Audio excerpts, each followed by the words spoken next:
Samsung is finally answering the burning questions, yes, both literally and figuratively speaking, of course, regarding the faulty batteries in its Galaxy Note 7 model. So joining us now to discuss this whole situation is Mark Spoonhour. He's the editor-in-chief over at Tom's Guide. So Mark, Samsung's mobile business chief took full responsibility for the debacle, also apologized to customers and suppliers at a press conference.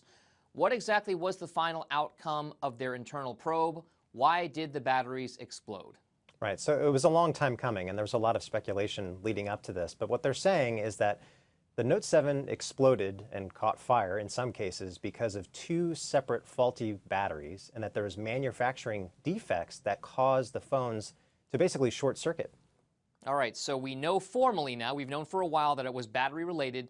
Samsung now says for the record it is. The company, though, is forging ahead, preparing a big launch, the Samsung Galaxy S8 smartphone, its new flagship variety.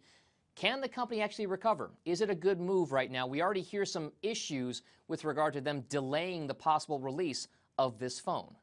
Yeah, I mean, well, if you look at the company's stock, it's already rebounded pretty nicely. And I think part of it is because the Note 7 is not their key flagship phone.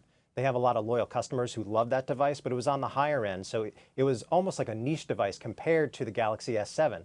But I do think that there's an issue with the delay because last year we reviewed the S7 and S7 Edge in March. Now people are saying that Samsung is going to be, and Samsung itself, they're skipping Mobile World Congress, which is when they usually announce their new phone.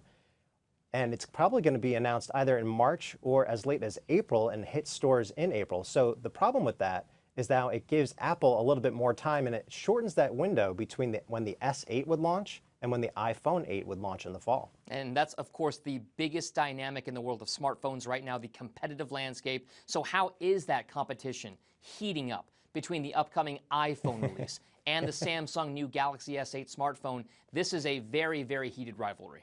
Yeah, it is, and well put. So for the S8, we're looking at potentially a redesign with an edge-to-edge display, but the biggest secret weapon that Samsung supposedly has in the pipeline, and they've even talked about it, is a new virtual assistant called Bixby, because we need another one that ends with an E, right, instead of Siri. But what's supposed to be different about this is that it's going to be more open to developers, and supposedly do more things. It's not hard to beat Siri, of course, and Samsung is going to have other competitors in Alexa, which already has a huge start, especially when it comes to smart home. So if we turn our attention to the iPhone 8, it's going to be the 10th anniversary, right? So you got to expect a huge redesign. There's rumors out today that Apple is going to design the Touch ID sensor directly into the glass, and it's going to be big on augmented reality, potentially dual cameras on both devices. So yes, it's definitely heating up, but I do think I'm a little bit nervous for Samsung because they need that momentum heading into the holiday season. And if the phone comes out later than expected, they're going to have a little bit less of a ramp. Well, of course, that competitive landscape is going to be key here. We do know how much the competitive landscape for both Apple and Samsung is affected by their smartphone flagship model, so this will certainly be one to watch. Mark Spoonhour, thank you so much for joining us. That was Mark Spoonhour. He's editor-in-chief over at Tom's Guide. And thanks for watching. I'm Dominic Chu. Have a great day.